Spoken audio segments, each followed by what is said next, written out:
Come on, Ford, you can do better. Good as new. After your airbags have been changed, you have to reprogram the airbag control module. And to remove that center console, you need to pop this piece of trim off on the passenger side. On the passenger side, it just popped off.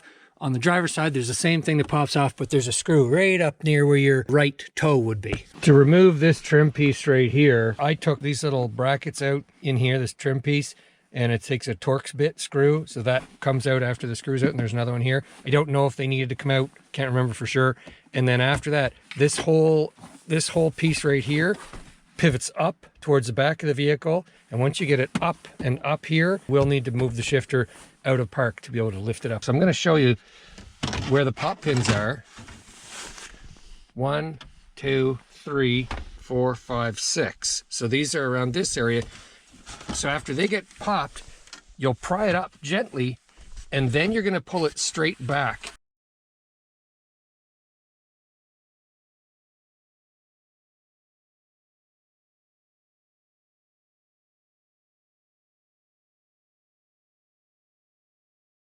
Now, different configurations of gear shifters and whatnot make it more or less difficult to remove the console.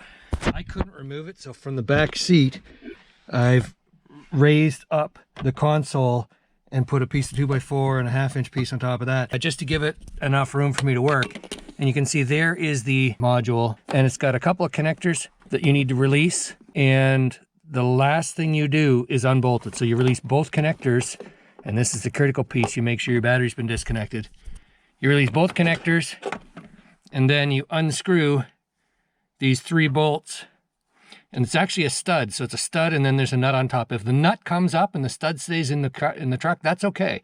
But in my case, all 3 studs come out. And then you can remove the airbag module like this. Now, one thing I'll point out is when I pulled it out, there was a whole lot of dust on the floor right there. And if you examine the airbag module, there's corrosion here. When I put it back together, I'm going to use some dielectric grease connecting between the two of them. Now, dielectric grease is an insulator, but the clamping force of this bolt will basically clamp this to chassis ground and prevent any more corrosion in that area or slow it down. And I'm also going to take a wire wheel and clean that corrosion off there so that it's a very good fit. Now you have your airbag module out. Well, I never would have guessed I would need a drill, a punch, and a screw extractor, and then a threading tap to get a broken bolt out of this center console. But here we are, because it was Loctited in place. Come on, Ford, you can do better. And here we are tapping it out. Good as new.